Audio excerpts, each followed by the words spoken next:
जय हिंद साथियों, स्वागत है आपका आदिशंकर एकेडमी के ऑनलाइन प्लेटफॉर्म पर।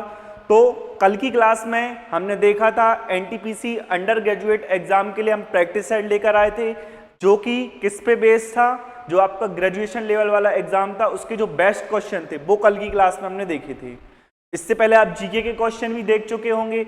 जीके में भी जो बेस्ट क्वेश्चन का जो कलेक्शन है वो आपको कराया जा रहा है, और उससे पहले हमारी जो सुबह करंट अफेयर की क्लास होती है वो भी देखना आप ना भूलें। ठीक है, तो करते हैं आज की क्लास को शुरू। आज की क्लास का जो पहला क्वेश्चन है वो हमारा डिस्काउंट से संबंधित है। किससे है? डिस्काउंट मतलब छूट। तो याद रखना एक चीज, जब भी डिस्काउंट की बात होगी माइंड में एक ही बात क्लिक करनी चाहिए कि डिस्काउंट हमेशा किस पे मिलता है? अंकित मूल्य पर, मतलब मार्क प्राइस पर। और जो लाभ या हानि होती है वो हमेशा होती है विक्रय मूल्य पर, सॉरी क्रय मूल्य पर। जो छूट है हमेशा होती है अंकित मूल्य पर, और लाभ या हानि हमेशा होता है क्रय मूल्य पर।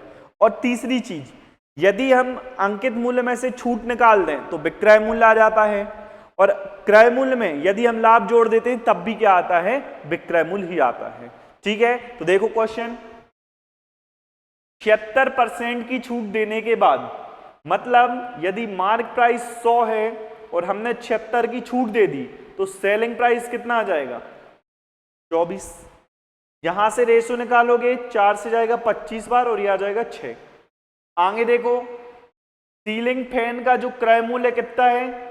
सीलिंग फैन का जो मूल्य है, मतलब ये क्या दिया? अंकित मूल्य से छूट निकाल दी तो ये हमने दिया है विक्रय मूल्य 3330। मतलब ये 6 की वैल्यू हमको दी है 3330 रुपए। यहां से यदि हम 1 की वैल्यू निकाल रहे हैं तो यह आ जाएगा 3330/6। अब आगे बोला यदि छूट नहीं दी जाती है, छूट नहीं दी जाएगी तो कितने पे बेचेगा वो? 25 पे। तो हमने यहां से निकाल ली 25 की वैल्यू, तो इंटू क्या हो जाएगा? 25। तो ये हमारे पास किसकी वैल्यू हो गई? 25 की वैल्यू। तो 50% का लाभ होता है। 50% मतलब 1/2। 2 अगर उसका क्रय मूल्य था, उस पे 1 का लाभ हुआ, मतलब 3 क्या हो गया हमारा? विक्रय मूल्य हो गया। 3 विक्रय मूल्य हो गया, और ये भी हमारे पास क्या है? विक्रय मूल्य है। तो ये हमारे पास 3 की वैल्यू हो गई। ये जो 25 की हमने निकाली, ये एक्चुअल में वैल्यू किसकी हो गई? 3 की। हम 1 की निकालेंगे तो नीचे चला जाएगा 3, ये आ जाएगा। इसके बाद पूछा क्या गया हमसे? क्रय मूल्य, और क्रय मूल्य हमारे पास है 2। तो हम यहां से 1 की वैल्यू निकली और 2 की हमें निकालना है, तो हम इसमें कितने का गुणा कर देंगे? 2। एक लाइन में जमाते आना चाहिए आपसे, बस सॉल्व कर दो। 6 पंचे 30, 6 पंचे 30 और 6 पंचे 30, 3 से काट दो, 3 एकम 3, 3 अट्ठे 24, 3 से 5 बार 15। तो देखो कितना आ जाएगा? 185 इंटू 25 दूनी 50, पचम 25 आया 2, 5 अट्ठे 40, 2 42 आया 4, 5 एकम 5 4 9, 9250। मतलब जो डी ऑप्शन है एकदम क्या हो जाएगा? करेक्ट आंसर हो जाएगा। हमें बेसिक कॉन्सेप्ट पता होना चाहिए और सवाल को जमाते आना चाहिए, आपसे पूरे क्वेश्चन बन जाएंगे। ठीक है, नेक्स्ट देखो,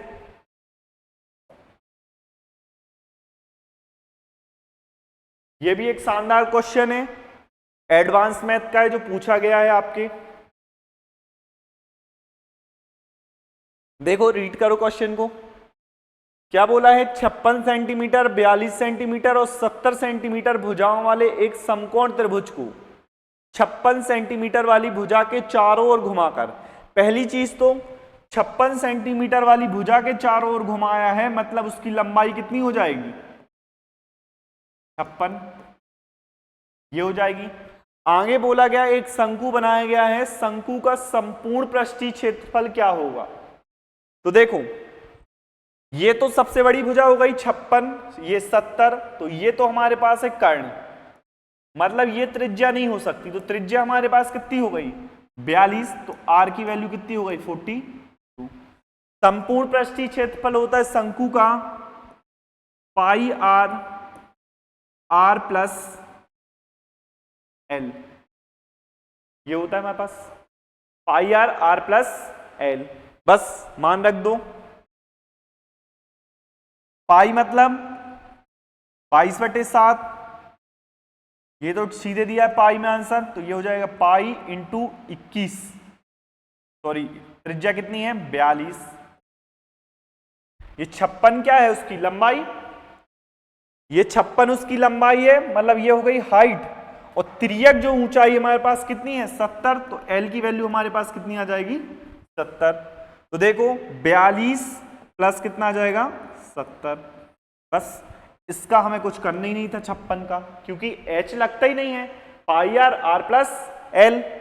बस सॉल्व कर दूं, यह आ जाएगा पाई इंटू 42, 70 और 40 हो जाएगा 112।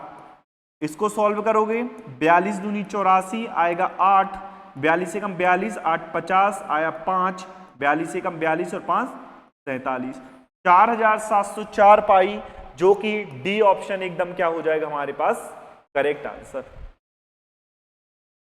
तो हमेशा याद रखना जब हम शंकु बना रहे हैं तो जो हमारा कर्ण होता है वो उसकी क्या कहलाएगी तिर्यक ऊंचाई। ये जो शंकु है ये कुछ ये इस टाइप से होता है, ये ऐसे, तो ये इसकी क्या कहलाएगी तिर्यक ऊंचाई, और समकोण त्रिभुज में ये क्या कहलाता है कर्ण कहलाता है, तो कर्ण ही क्या कहलाएगी तिर्यक ऊंचाई। ठीक है, नेक्स्ट देखो,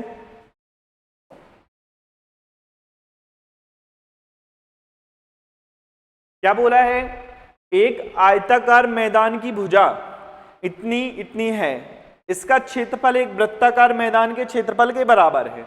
तो ये क्वेश्चन करने के लिए आपको फॉर्मूले पता होने चाहिए। जब भी दो चीजों का कंपैरिजन करता है तो उनका हमेशा क्षेत्रफल बराबर होता है, कभी परिमाप बराबर नहीं होता है।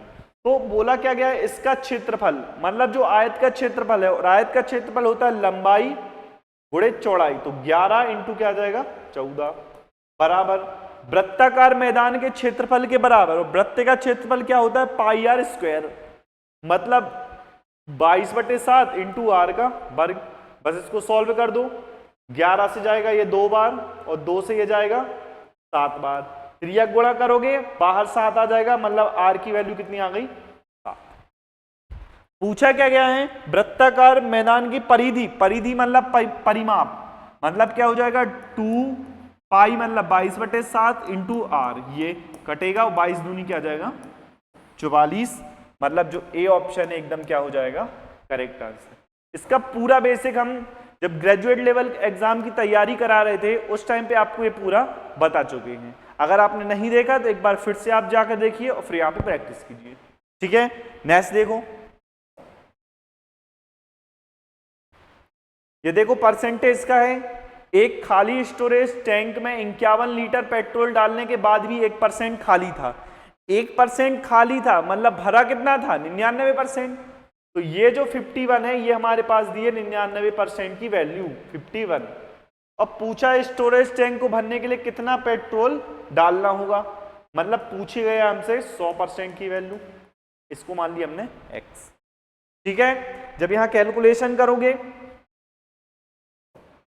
परसेंट से परसेंट कट जाएगा, 3 एकम 3, 3 सत्ते 21, 3 से जाएगा ये 33 बार, त्रियक गुणा करोगे 1700 बटे कितना आ जाएगा 33। ठीक है, यहां छोटी सी कैलकुलेशन करोगे 33 लिखा है और ये लिखा है 170, तो लगभग कितनी बार जाएगा 5 बार, 5 बार लोगे 5 × 3 = 15, 5 × 3 = 15, 1 16, 165, बचेगा कितना 5 और 0, तो 33 एकम 33, मतलब आंसर जो भी 51 से स्टार्ट होगा ये आंसर नहीं हो सकता, ये नहीं हो सकता, सी ऑप्शन एकदम क्या हो जाएगा करेक्ट आंसर। ठीक है, नेक्स्ट देखो, ये दिया है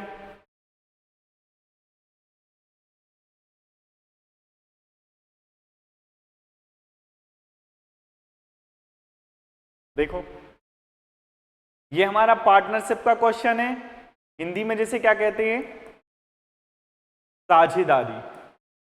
ठीक है, तो देखो जब भी साझेदारी का क्वेश्चन आता है एक चीज याद रखो, जो पूंजी हम उसमें खर्च करते हैं और जितने समय के लिए खर्च करते हैं दोनों का गुणा कर दो तो क्या निकल आता है लाभ। अगर पूंजी में यदि समय, जितने समय के लिए हमने पैसा इन्वेस्ट किया है और जितनी पूंजी खर्च की है दोनों का यदि हम मल्टीप्लाई कर दें तो हमारे पास क्या निकलता है प्रॉफिट। लेकिन यदि हम ये समय फिक्स कर दें, कहने का मतलब जैसे 4 लोग हैं, उनने पैसा अलग अलग लगाया, लेकिन समय फिक्स था, सबने किसके लिए लगाया, साल भर के लिए पैसा लगाया, 12 मंथ के लिए लगाया। तो जब समय फिक्स हो जाएगा तो ये पूंजी डायरेक्ट किस पे डिपेंड करेगी, प्रॉफिट पे। पूंजी जो है किसके अनुक्रमानुपाती होगी, लाभ के हो जाएगी। बस यहां पे यही चीज बोली गई है, वर्ष के अंत में, वर्ष के अंत में मतलब 1 वर्ष तक सबने अपना पैसा लगाया। तो देखो, तो ये जो पैसा लगाया 45, 37 और 71, यही उनका क्या हो जाएगा, यही उनका प्रॉफिट हो जाएगा। ठीक है, देखो 5, 7, 12 और 1 13, हासिल का 1, 7, 1, 8, 3, 11 और 4, 15, 153। 153 की वैल्यू हमको कितनी दी है, 2790 ये दी है। चेक करो, 9 से कट जाएगा, 5, 3, 8, 1, 9, ये 7, 2, 9, 9, 9 एकम 9, 9 7 63, 9 3 27, 9 एकम 9 और 0। यहां से 17 एकम 17, 17 एकम 17 कितना बचेगा, यहां से बचेगा हमारे पास 14, 140। सॉरी, एक काम करो, यहां से ऐसा लिख लो इसको, 17 की वैल्यू 310 है तो 1 की निकाल लो, 310 बटे 17, कैलकुलेशन इजी हो जाएगी। और यहां से पूछा है वाई और जेड के हिस्से का अंतर, वाई और जेड के हिस्से का अंतर कितना है, 11 में 7 गया 4 और 7 में 4 गया 3, 34। ये देखो 17 दूनी 34, 31 दूनी 62, 620। सी ऑप्शन एकदम क्या हुआ, करेक्ट। तो थोड़ा सा माइंड में कैलकुलेशन ये करना पड़ेगा कि जैसे यहाँ 17 की वैल्यू 310 आ गई, इसको काटने जब तुम जाओगे तो बहुत लंबी कैलकुलेशन जाएगी और दशमलव में आएगा। तो जैसे हमने यहां देखा कि इसका अंतर कितना है, 34 है, 34 अंतर आया मतलब 17 इसको काट देगा तो हम डायरेक्ट लास्ट तक देखेंगे। ठीक है, नेक्स्ट देखो,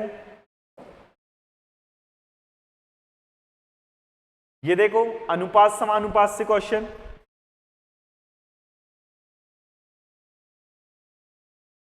देखो क्या बोला गया है, 57 और बी का जो तृतीय अनुपाती क्या है, सी है। इसके बाद बोला यदि बी पहली 3 समप्राकृतिक संख्याओं का योगफल है, मतलब यदि बी निकालना है तो हमको जो शुरुआत की 3 सम संख्या है उसका क्या निकालना पड़ेगा, योगफल। तो शुरुआत में कौन कौन सी संख्या आती है, 2 आता है, 4 आता है और क्या आता है 6। तो 6, 4, 10 और 2, 12। ये किसकी वैल्यू हो गई हमारे पास, बी, ये बी की वैल्यू हो गई। अब सी का मान पूछा है तो देखो 57 और बी का तृतीय अनुपाती, तो 57 बटे बी मतलब 12 बराबर 12 बटे क्या आ जाएगा, सी। बस इसको सॉल्व कर दो, आंसर आ जाएगा। देखो कैसे, इसको काटोगे 3 से जाएगा 19 बार और ये जाएगा 3 से 4 बार, तो सी बराबर क्या आ जाएगा, 12 चौके 48 बटे कितना आएगा, 19। 48 बटे 19 आएगा, 19 दूनी 38। जो भी आंसर होगा वो किससे स्टार्ट होगा, 2 से। तो देखो ये ऑप्शन नहीं हो सकता, ये नहीं हो सकता, एक ही ऑप्शन 2 से स्टार्ट है तो डायरेक्ट हम उसको टिक कर देंगे। ये ऑप्शन कोई मन से सेट नहीं किए गए थे, जो आपके एग्जाम में पूछा गया था वही सेट किया गया है। तो 2 से एक ही ऑप्शन स्टार्ट हो रहा था, ये नहीं हो रहा, ये नहीं हो रहा और ये नहीं हो रहा, तो ये तीनों कैसे हो जाएंगे, गलत। ठीक है, चलो नेक्स्ट देखो,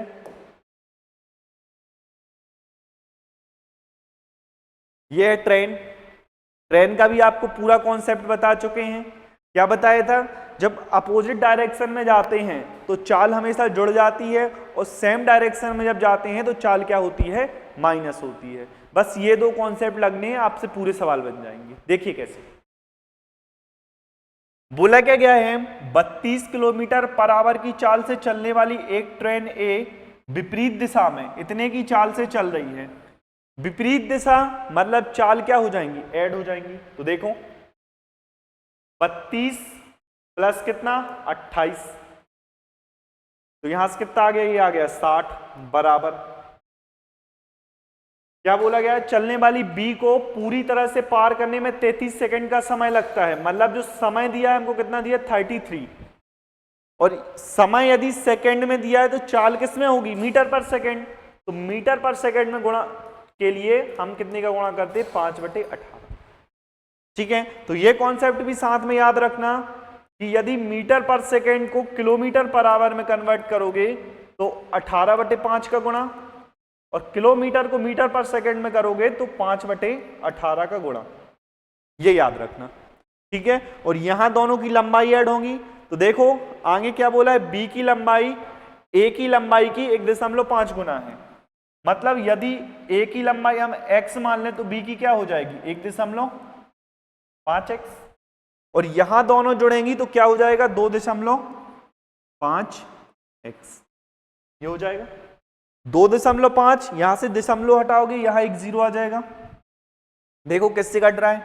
5 से जाएगा ये 5 बार, और 5 से ये जाएगा कितनी बार? 12 बार। 6 दूनी 12, 6 ती 18, और 3 से जाएगा ये 110। 110 दूनी 220, ये हो गया 220। ये हमारी किसकी लंबाई निकल आई? ए की लंबाई निकल आई। अब क्वेश्चन देखो आगे, ट्रेन बी पुल को 54 सेकंड में पूरी तरह पार करती है। 54 सेकंड में एक पुल को पार कर रही है, मतलब ट्रेन बी की हमारे पास चाल कितनी थी? 28।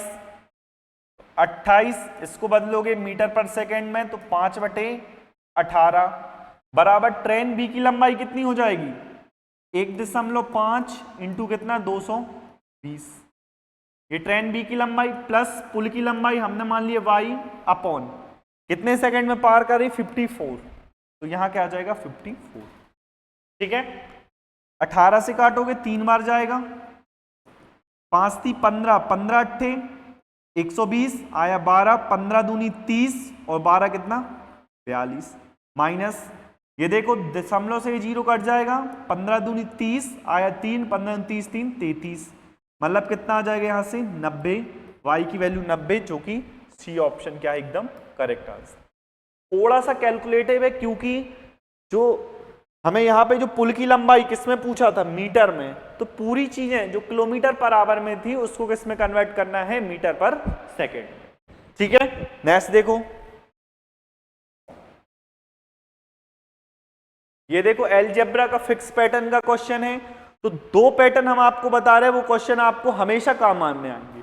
देखो कैसे, यदि x प्लस 1/x बराबर हमको a दिया है और पूछा है x² प्लस 1/x², इसको हमेशा करना है a² माइनस 2। यहां जो संख्या होगी उसका क्या करना है? स्क्वायर, और माइनस क्या कर देना है? 2। एक सेकेंड चीज, x प्लस 1/x बराबर अगर a दिया है और पूछा है x³ प्लस 1/x³, तो ये होगा a का क्यूब माइनस 3a। ये हमेशा याद रखना, ये 2 कीवर्ड, इस पे ढेर सारे क्वेश्चन आपके एग्जाम में पूछे गए हैं। तो ये 2 चीजें इसको डायरेक्टली आप याद रख लो। ठीक है, अब देखो हमें वही निकालना है क्यूब, तो निकालना है 15 का क्यूब माइनस 3 इंटू 15। 15 का क्यूब होता है 33, 75 माइनस कितना हो जाएगा? 45। तो 0, 7 में 4 गया 3, 3330। बी ऑप्शन एकदम क्या हो जाएगा? Correct answer. ठीक है, चलो नेक्स्ट देखो क्या पूछा गया नेक्स्ट में। समांतर माध्य, माध्य बोले समांतर माध्य बोला जाए या बोला जाए औसत, इंग्लिश में जिसे बोलते हैं एवरेज। हर कंडीशन में हमें क्या निकालना है? एवरेज निकालना है। सीधा जोड़ दो, एवरेज जब भी पूछा जाए कोई अलग सी मेथड मत लगाओ, सीधे उसको जोड़ते जाओ। देखो 9, 9 18, 8 26, 5 31, 1 32, 4 36 और 4 40, हासिल का 4, 8 4 12, 6 18, 8 26, 3 29, 5 34, 5 39, 39 3 42, 6 48 और 6 54। ये देखो कोई अलग से मेथड नहीं लगाना, सीधे जोड़ दो आप। कितने डेटा है? 1 2 3 4 5 6 7 8 9, 9 से डिवाइड कर दो 60, मतलब सी ऑप्शन एकदम क्या हो जाएगा? करेक्ट। ये थोड़ा सा कंफ्यूजिंग देता है कि हमको समांतर माध्य बोल गया और उसमें हम घूम जाते हैं। तो समांतर माध्य बोले या एवरेज बोले या माध्य बोले, बात हमेशा क्या होगी? एक ही होगी। नेक्स्ट देखो,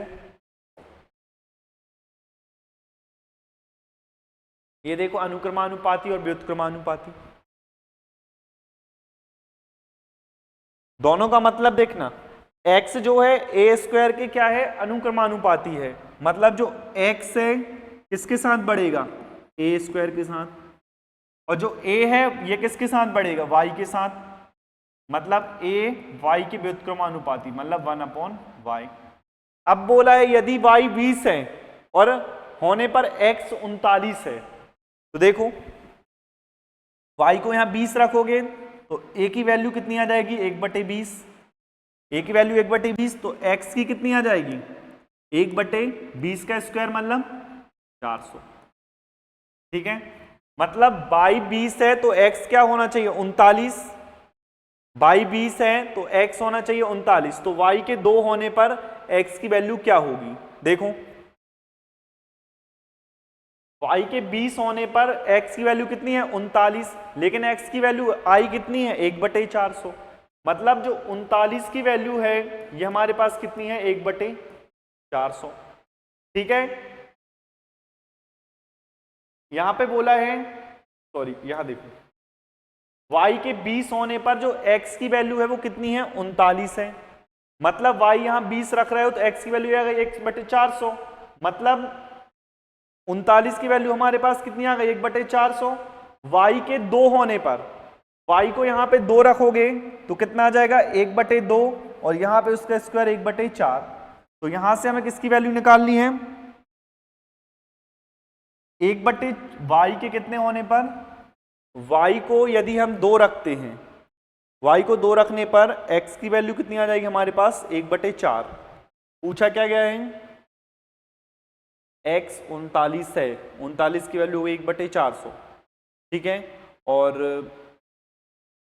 तो हाँ, तो यदि ये 1/4 है तो यहां की वैल्यू हमसे पूछा है, एक सेकेंड इसको फिर से देख लो, 1 मिनट, देखो x जो है a स्क्वायर के अनुक्रमानुपाती है, मतलब a x स्क्वायर के साथ जाएगा, और एक इसके y के व्युत्क्रमानुपाती है, मतलब 1/y।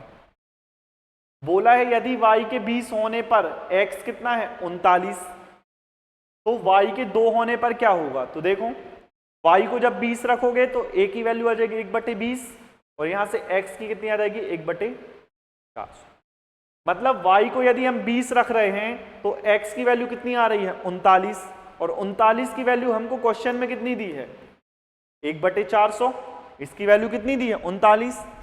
आगे बोला है y को यदि हम 2 रख दें, तो y को 2 रखोगे आएगा 1/2 और यह आ जाएगा 1/4, तो y को कितना 2 रखने पर x कितना आ रहा है, 1/4, तो यहां से हम निकाल लेंगे 1/4 की वैल्यू x यहां से मान के हम निकाल लेंगे, 3 गुणा कर दो, 39/4 बराबर x/400, 4 से कटेगा कितना आ जाएगा, 100, तो जो x की वैल्यू है 3 गुणा करोगे कितना आ जाएगा, 3900, मतलब जो डी ऑप्शन है एकदम क्या हो जाएगा, करेक्ट आंसर।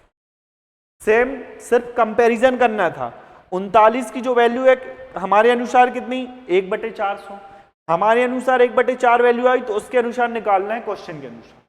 ठीक है, नेक्स्ट देखो, यह है समषटभुज का क्षेत्रफल। हमने समबाहुभुज का क्षेत्रफल क्या देखा था, √3/4 इंटू ए स्क्वायर, ये समषटभुज का है, ये किसका है, समबाहुभुज का, लेकिन हमसे षटभुज पूछा है तो इसमें कितने का गुणा हो जाएगा, 6 का, बस सॉल्व कर दो, √3/4 इंटू ए स्क्वायर, 16 का होगा 256, √2 का क्या हो जाएगा, 2, मतलब 256 इंटू 2 इंटू क्या आ जाएगा, 6। ठीक है, सॉल्व कर दो, 4 छंग 24, 4 चौके 16, 6 दूनी 12, 12 चौके 48, आया 4, 12 छंग 72 और 4 76, √3, मतलब 768 √3, डी ऑप्शन क्या हो जाएगा, एकदम करेक्ट आंसर। ठीक है, नेक्स्ट देखो, तो आज की क्लास में हमने इतने ही क्वेश्चन लिए थे, जो बेस्ट क्वेश्चन हो सकते थे वो क्वेश्चन हमने आज की क्लास में लिए थे। ज्यादातर क्वेश्चन जो थे एडवांस मैथ के थे, उसके साथ आपको कॉन्सेप्ट भी सीखने मिलेगा। तो आप ऐसे डेली 8 से 10 क्वेश्चन हमारे साथ प्रैक्टिस करिए, उसके नोट्स बनाइए, उसको प्रॉपर रिवीजन कीजिए, उसके बाद आप टेस्ट सीरीज लगाइए और आप एग्जाम के लिए चले जाइए। ठीक है, तो मिलते हैं अगली कक्षा में, तब तक के लिए जय हिंद, टेक केयर, अपना ध्यान रखिए, बाय बाय।